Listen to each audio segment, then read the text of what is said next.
Can you close your left eye but not your right eye? Hey everybody, it's Luke here, and today I am going to run you through the things that I have purchased at the Barnes and Noble Criterion sale so far in the month of July. Their summer sale is honestly one of the most exciting shopping times of the year for me. I really love going to Barnes and Noble and just smelling the books and just the freshness of the store and looking through their giant catalog of a bunch of films that I've never seen or sometimes haven't even heard of. I think it's a really fun experience just kind of looking at all the cases and reading about them a little bit and deciding, you know what, that sounds like something that might be up my alley. So without any further ado, let's get started on this big pile. The first thing I'm going to show you is actually a set of DVDs.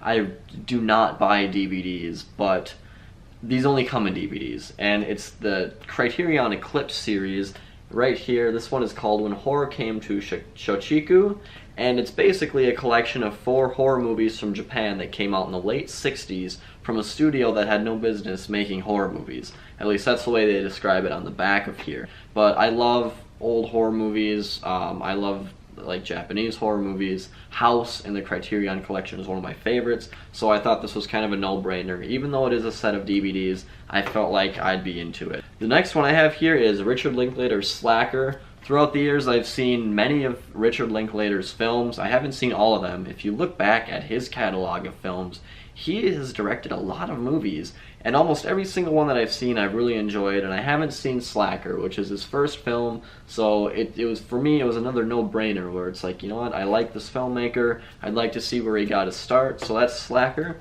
The next one, I bought this film after spending a weekend with my good friends at a cabin. That's The Big Chill, and from what I read about this movie is that it's kind of about good friends spending time at a cabin together over the weekend. One of their friends just committed suicide, and that's what kind of brings them together. It's directed and written by Lawrence Kasdan, who we all know from writing a lot of the Star Wars films, as far as I know. The next one is Akira Kurosawa's Throne of Blood. Recently, in the past year, I actually started watching Kurosawa films. I've seen Rashomon and Seven Samurai, both of which really impressed me. I really enjoyed both of them. But this is one that I am definitely looking forward to watching, and yeah, that's really all I can say. I have another Kurosawa collection here, the Yojimbo and Sanjuro films. I don't really know what they're about. I know they're samurai films and they're sequels. I'm assuming they're related somehow. Haven't seen these movies, but someday I will. The next one I have here is George Washington.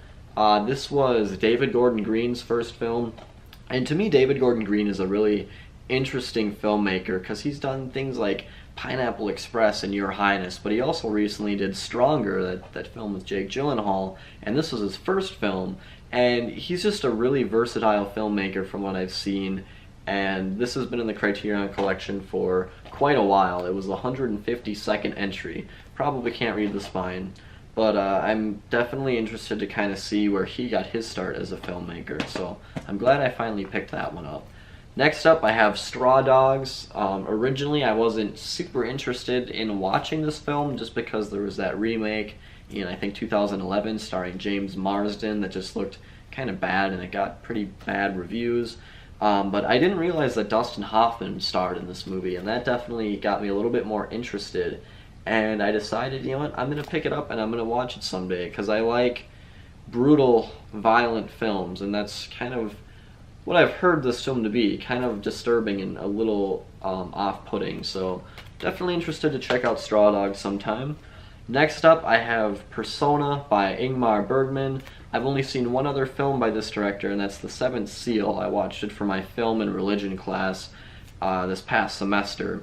And I honestly wasn't very impressed by The Seventh Seal. To me, it was just too goofy. It's a film that is a comedy, and I wasn't expecting it to be a comedy. I was expecting it to be a more serious drama. So I honestly was not a big fan of The Seventh Seal, and it kind of put me off to watching any more Ingmar Bergman films. But this one sounds interesting from what I read, and it came in a really big box, and that obviously makes it a bit more attractive to purchase. So alright, I thought, okay, it's a short movie. I have to give this director another chance because I know that people love him. Maybe people hate me for not liking The Seventh Seal. I don't know, I just wasn't really into that film.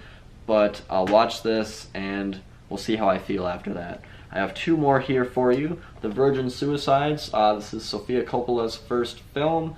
I really liked a lot of the films that she has directed in the past, most recently The Beguiled. I have it somewhere on my shelf here.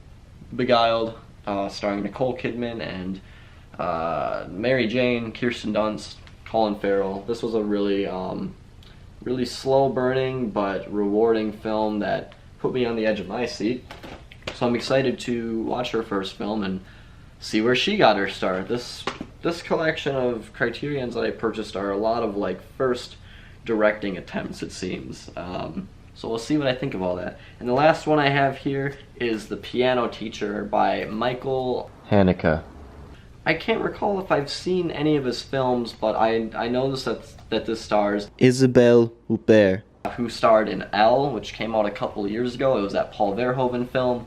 I was really impressed with Elle and her performance in Elle, and I loved that movie, one of my favorite films of the last couple of years.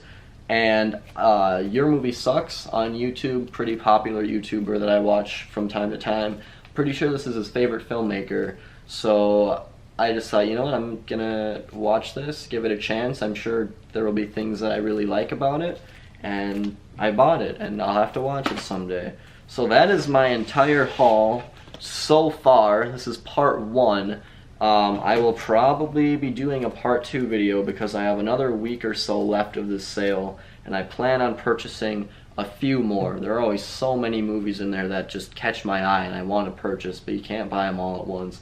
So that's part 1 of the Barnes and Noble Criterion Blu-ray sale. I hope you guys enjoyed this video. If you want to see part 2, I'd recommend hitting that subscribe button so you can follow up and see what else I pick up along the way. And like this video if you want, and I also do reviews, so if you're into film reviews, you can watch those as well. So this is Luke signing off, and I will talk to all of you later.